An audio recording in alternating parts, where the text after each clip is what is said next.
अस्सलाम वालेकुम। आपका मेज़बान रिफ़त अशफाक अपने मेहमान कैप्टन डॉक्टर इम्तियाज़ साहब के साथ आपके सामने हाज़िर खिदमत है। आज का टॉपिक हमारा ब्लड प्रेशर के मुतल्लिक़ है और हमने ब्लड प्रेशर के मुतल्लिक़ डॉक्टर साहब से अवेयरनेस लेनी है कि ब्लड प्रेशर क्यों होता है और उसकी क्या रीज़न है, ब्लड प्रेशर हाई और ब्लड प्रेशर लो। इसके मुतल्लिक़ डॉक्टर साहब से रहनुमाई लेंगे हम कि ब्लड प्रेशर की क्या वजूहात हैं और इसका असर-ए-दवाब क्या है। जी डॉक्टर साहब। जी वालेकुम सलाम। आपका जो ये आज का टॉपिक है ये बड़ा इम्पोर्टेंट है आम लोगों के लिए भी और पब्लिक के लिए भी, क्योंकि इसके बारे में बहुत ज़्यादा मिथ्स हैं।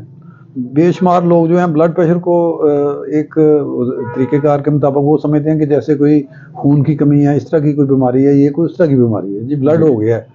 वो ये आम पब्लिक में फोक में ये कहते हैं जी कि हो गया जी, ब्लड हो गया जी, ब्लड हो गया। और उनको ये नहीं पता होता कि ब्लड प्रेशर ज़्यादा हो गया या कम हो गया। ब्लड प्रेशर बेसिकली एक जिस्म का निज़ाम इस तरह का अल्लाह ताला ने बनाया हुआ है कि ये हमारे जिस्म में न्यूट्रिएंट्स को पहुंचाने के लिए दिल एक पंप की तरह का काम करता है, जिसके साथ वो खून को पूरे जिस्म में फैला देता है, जिसमें से जो वो शरियानें या वो जो वेसल्स हैं कि जो को लेके जाती हैं उनको हम आर्टरीज कहते हैं, और वो जो वापस लेके आती हैं उस हिस्से दूसरे वाले हिस्सों से उनको हम वेन्स कहते हैं। और जो ये ट्रांजैक्शन या का अमल जो होता है वो बीच में एक सिस्टम है जिसको कहते हैं कैपिलरीज के जो कि बहुत ज़्यादा जिसको अरूके शेर या उर्दू में कहते हैं आमतौर पे, और इंग्लिश में उनको कैपिलरीज कहते हैं कि वहाँ पे ये जो है सारा ये न्यूट्रिएंट्स का जो एक्सचेंज का अमल होता है, क्योंकि हमारे जिस्म में हर जगह पे ग्लूकोज की न्यूट्रिएंट्स की ज़रूरत है, उन्हीं के साथ बिल्डिंग ब्लॉक्स के लिए भी ज़रूरत है। तो जो शरियानें लेके जा रही होती हैं उनको हम आर्टरीज और उनको हम वेन्स कहते हैं। जो और सादा लफ्ज़ों में आप ये समझ सकते हैं कि दिल से एओर्टा के ज़रिए सारे जिस्म में खून जाता है और ये सुपीरियर और इन्फीरियर वीना केवा के ज़रिए वापस आता है। मतलब इनकी आगे से ब्रांचेज होती हैं मुख्तलिफ जिनको कि वो करते हैं, और इनके अंदर एक ख़ास प्रेशर के साथ ये फिल्ट्रेशन प्रोसेस होता है। इसमें ब्लड प्रेशर में दो तरह का प्रेशर होता है, एक को हम सिस्टोलिक ब्लड प्रेशर कहते हैं कि जब दिल की धड़कन जो है वो कंट्रैक्ट करता है तो उस वक्त वो पूरी कुव्वत के साथ जिस्म में खून को भेजता है, उसको हम सिस्टोलिक ब्लड प्रेशर कहते हैं। और जब दिल जो है वो अपने फंक्शन में थोड़ा सा वो पाज करता है, या इन अदर वर्ड बल्कि इसको ये कहना चाहिए कि जब वो इस फेज में होता है कि उसको दोबारा रीफिल करना है तो उसको हम डायस्टोलिक ब्लड प्रेशर कहते हैं। दिल का काम ही यही है कि मुसलसल वो ज़िंदगी में धड़कता रहता है। ये अल्लाह ताला का ऐसा निज़ाम है कि ये ऑटो पे चल रहा है, और बड़ी साइंसदानों ने तहकीक की है। आम तौर पे दिल के बारे में बहुत ज़्यादा बेशुमार जो है ना वो लोगों को अंदाज़ा होगा कि हमारी जो तहकीक जो पहले होती थी वो ये होती थी कि दिमाग कंट्रोलर है, लेकिन अब अहले तसव्वुफ़ भी और दूसरे लोग भी यही कहते हैं कि दिल जो है बेसिकली ये जो है और इसकी कैफियत जो है ये कंट्रोल करती हैं। आपने देखा होगा, सुना भी होगा कि बेसिकली जो दिमाग है वो आमतौर पे बाज़ लोगों में कोमे में वो काम नहीं कर रहा होता, लेकिन दिल अपना पूरा फंक्शन कर रहा होता है। तो कहने का मतलब ये है कि दिल बहुत ज़्यादा इंपॉर्टेंट है और ये सारे अज़ा में, ये सारे जिस्म में खून पहुँचाने का ज़िम्मेदार है। और इसमें जो ब्लड प्रेशर का जो हमने जो ये तफरीक की है कि ये इसको मतलब है कि इसकी जो डेफिनेशन है, by definition normal blood pressure जो हर इंसान में होना चाहिए वो इतना होना चाहिए कि वो उसको तरीके के साथ पहुँचा सके। आमतौर पे ये इसको जो है हम 120 और 80 की रेंज में कहते हैं कि ये जो नॉर्मल ब्लड प्रेशर है। इससे बहुत ज़्यादा डाउन चला जाएगा या बहुत ज़्यादा होगा तो वो उसको हम कहेंगे कि ये इसको हाइपोटेंशन है, यानी कि ब्लड प्रेशर की वो कैफियत जिसमें कि ब्लड प्रेशर का जो है ना वो अपना पूरा प्रॉपर फंक्शन नहीं हो रहा।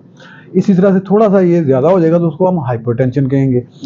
बेसिकली हाइपरटेंशन बहुत ज़्यादा कॉमन है, और जब ब्लड प्रेशर बहुत ज़्यादा हो जाएगा तो वो फिर इन वेसल में से जो है उनको दीवारों को अगर कोई कमज़ोर हैं या उनमें कोई प्रॉब्लम है या उनमें कोई छोटे उसमें कोई सुराख हैं तो वो खून बाहर भी निकलेगा।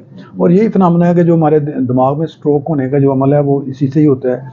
दिल की जो धड़कन में जो दिल के अंदर की जो वेसल्स हैं उनमें भी अगर जब देखें अगर उनका प्रेशर प्रॉपर नहीं है या उनमें कोई ब्लॉकेड आ जाता है तो वो दिल में भी यही अटैक होने के इम्कान आते हैं। इसी तरह से गुर्दों में और पेरिफेरल रीजन में भी ऐसे ही है कि वो गैंग्रीनस होने के इम्कान आते हैं। तो ये उसके कॉन्सिक्वेंसेज हैं। तो बुनियादी तौर पे ये बहुत मतलब है कि एक वो जो है ना डेलिकेट निज़ाम है, इसको अल्लाह ताला ने इस तरह से गवर्न किया हुआ है कि हमारे नॉर्मल रूटीन में जब हमें इमरजेंसी होती है तो ये ब्लड प्रेशर ज़्यादा हो जाता है। ऑटो पे चल रहा है ना। और जब इमरजेंसी नहीं होती है या मतलब हम रेस्टिंग फेज में होते हैं तो ये ऑटोमेटिकली कम हो जाता है।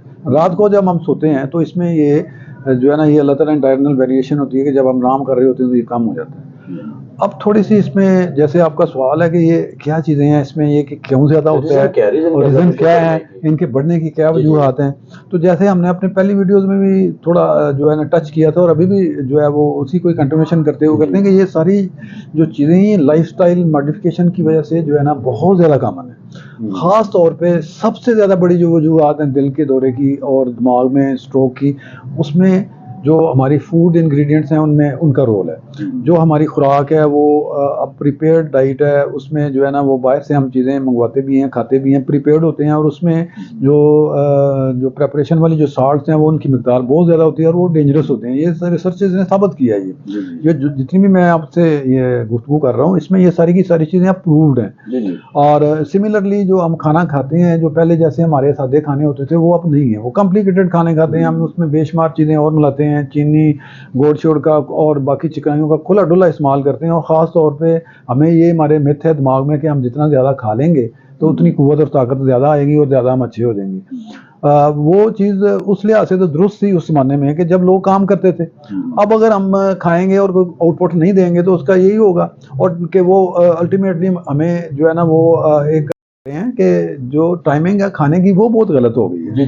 जैसे आपके नॉलेज में भी होगा कि आम हमारे घरों में खाने के जो टाइमिंग है वो रात के लेट आवर्स में हम खाते हैं, उसी वक्त खा के हम लेट जाते हैं और हम कोई किसी किस्म की एक्टिविटी नहीं करते।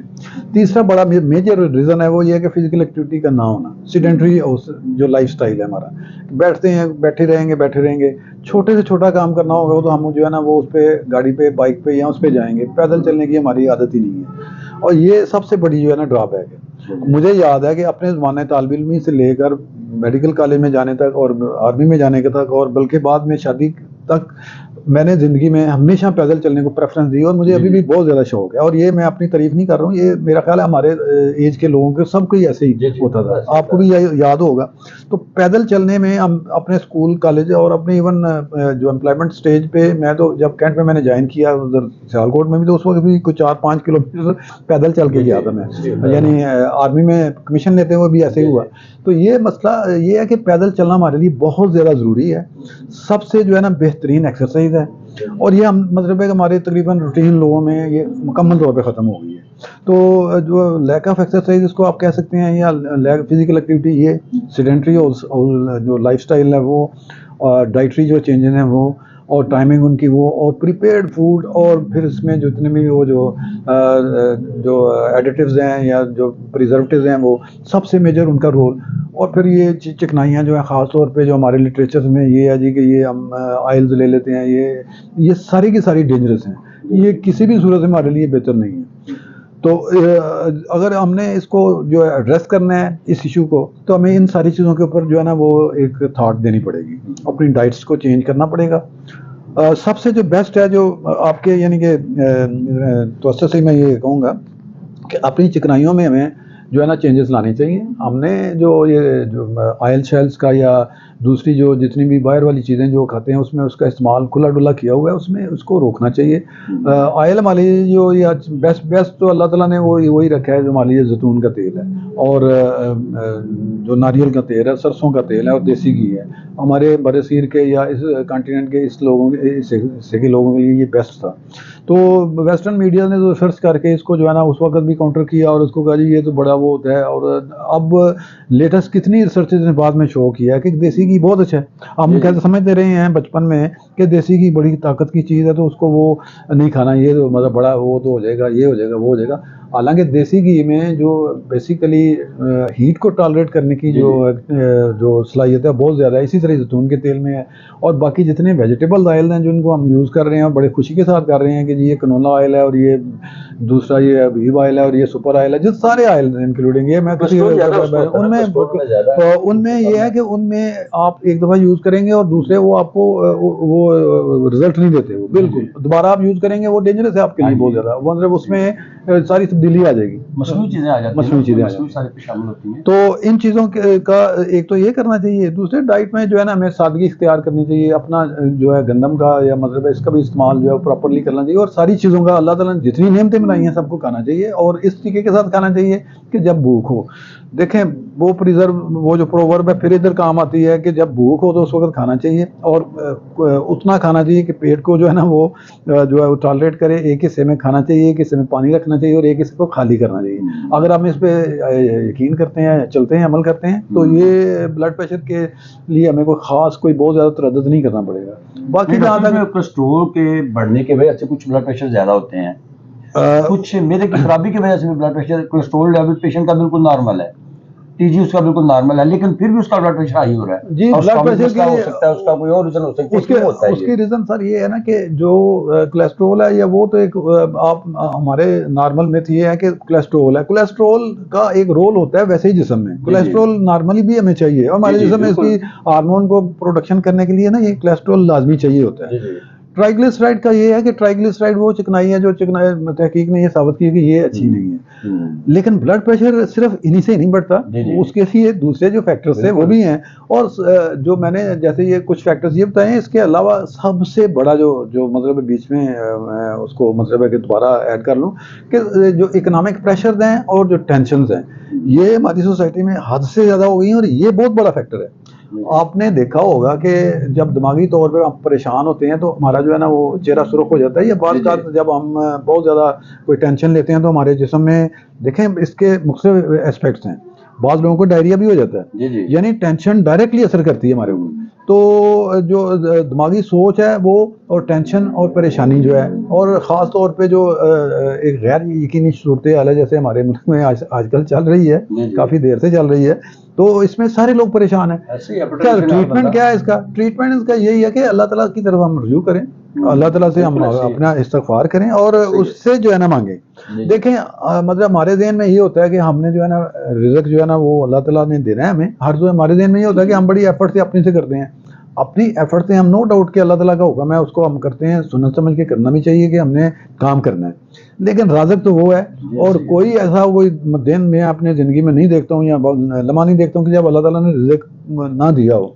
वो हर जो मखलूक है जिसको पैदा किया उसने वादा किया हुआ है कि मैंने रिज़्क़ देना है, तो उसको प्रायोरिटी बनाते हुए हम ये जो है ना ज़हन में सोच सोच कर अपने आप में परेशानी करके अपने को ब्लड प्रेशर कर लेते हैं कि क्या होगा। रिज़्क़ उसने देना ही देना है। होना ये है कि हमें अपने जो अमाल नामे को देखना चाहिए बुनियादी तौर पे। बाकी जो इसका ट्रीटमेंट है जैसे आप कह रहे हैं, वो जो इनको हो जाता है उसके लिए बड़ा तरीक़ेकार है स्पेसिफिक, उसमें फिर हमें वो मुख्तलिफ उसकी जो कैटेगरीज हैं ब्लड प्रेशर की, और उसकी ग्रेडिंग है जो मुख्तलिफ जितने अदारे हैं उन्होंने की हुई है कि ग्रेड 1, ग्रेड 2, ग्रेड 3, इस तरह से हाइपरटेंशन की, और इसी तरह से उसकी इसको हम सिस्टोलिक हाइपरटेंशन, डायस्टोलिक हाइपरटेंशन वो भी कह सकते हैं। और कुछ जो फर्दर इसको करें तो इसकी आगे से पैथोलॉजिकल भी जो है ना इसकी डिवीजन की जा सकती है। और ट्रीटमेंट पॉइंट ऑफ व्यू से फिर ये है कि जो आम एक दफ़ा हम अगर देख के किसी को कह देते हैं, हमें लेबल नहीं करना चाहिए पहली दफ़ा किसी को कि आपको ब्लड प्रेशर है। ये बहुत बड़ी मिथ है कि लोग घरों में उन्होंने बीपी वगैरह अपरेटस रखे होते हैं, उसको लगाते हैं, चेक करते हैं, इधर इरानिकली या वैसे किसी वजह से भी वो एरर में आ गए, तो वो अगर ज़्यादा आ जाता है तो वो अपने आप को कहते हैं जी मुझे ब्लड हो गया, अब बहुत परेशान हो जाते हैं। देखें ब्लड प्रेशर की रीडिंग जो है ना वैसे भी 2-3 होनी चाहिए। जो आजकल डिजिटल ब्लड प्रेशर हैं उनका इस्तेमाल स्वाय इसके कि डॉक्टर भी उनको बेहतर समझते हैं उनकी रीडिंग का, और उसको एवरेज लेनी चाहिए। जो ब्लड प्रेशर लेने के लिए हमारे पास ऑपरेटर्स है वो उसमें आपको जो स्टैंड वाला ब्लड प्रेशर है वो सबसे बेस्ट है। मर्करी वाला जो है वो उसके साथ वो गोल्ड स्टैंडर्ड है, उससे लेना चाहिए। और ब्लड प्रेशर लेने के बाद आप उसकी रीडिंग को नोट करें। इसको कम से कम जो है ना 3 रीडिंग तो उसी वक्त लें, और पेशेंट को जो है ना थोड़ा सा एश्योरेंस करें, खासतौर पर जब पेशेंट चल के आता है कि डॉक्टर के पास, तो उस वक्त बाद का वो टेंशन में भी होता है, आगे उसका चलने के साथ भी उसका जो है ना थोड़ा सा डिस्टर्ब होता है ब्लड प्रेशर, तो उसको हमें फ़ौरन लेबल नहीं करना चाहिए। जो सवाल का दूसरा आपका हिस्सा था कि जिनको हो जाता है और वो जो जिसमें कि वो उसकी वजूहात में उसमें टेंशन आपकी बिल्कुल बात दुरुस्त है, वो बहुत ज़्यादा जो है ना वो एक वाइटल रोल प्ले कर रही है, और ख़ास तौर पे जितने इकोनॉमिक प्रेशर्स हैं वो और दुनिया के दूसरे जो मसाइल हैं वो इसमें चल रहे हैं। तो उनको ख़त्म करने के लिए हमें जो है ना वो नबी अकरम सल्लल्लाहु अलैहि वसल्लम का एक बड़ा एक बेहतरीन जो थी एक आप सल्लल्लाहु अलैहि वसल्लम की सुन्नत है कि तलबीना खाना चाहिए हमें। सबसे बेस्ट है कि वो उससे जब परेशानी टेंशन आती थी उस टेंशन को दूर करने के लिए आप सल्लल्लाहु अलैहि वसल्लम के तो हुक्म फरमाते थे कि आप सल्लल्लाहु अलैहि वसल्लम की हर सुन्नत में बेशुमार हिकमतें हैं कि तलबीना जो है ना वो चढ़ा देते थे। तलबीना क्या है बेसिकली? तलबीना जो है ना वो एक जो जौ का जो दलिया उसकी एक खीर होती है जिसको आप दूध में बना देते हैं, और उसके मुख्तलिफ तरीके हैं, उसमें इंग्रेडिएंट्स आप बढ़ा सकते हैं कम कर सकते हैं, लेकिन जो सादा है वो यही है कि आप उसको 45 मिनट्स पर सिंपल तरीके के साथ 2-3 चम्मच डाल के आधे किलो दूध में उसको जो है ना वो चूल्हे पे रखें और लो आंच पे उसको तकरीबन 45-40 मिनट उसको जो है ना बॉयल करें। वो बिल्कुल उसमें डाइजेस्ट हो जाएगा, हल हो जाएगा। उसमें 1-2 खजूरें डाल दें, आपका तलबीना तैयार है, और ये आपका तकरीबन 2-3 टाइम का जो है ना वो बेस्ट चीज़ है। इससे आपके मैदे को भी जो है ना, जैसे आपने कहा था कि मैदे में भी तकलीफ है वो भी ठीक कर देगा ये, आपकी आंतों की सोजिशों को भी दूर कर देगा, जो आपकी दूसरी प्रॉब्लम है उनको भी दूर कर देगा, और जो ब्लड प्रेशर है उसको ये बिल्कुल नॉर्मल कर देगा, टेंशन को खास तौर पे दूर कर देगा, और यही मसला आपका बेसिकली चल रहा होता है। जी बहुत शुक्रिया डॉक्टर साहब, आपने अपना कीमती वक्त दिया हमारे नाज़रीन को।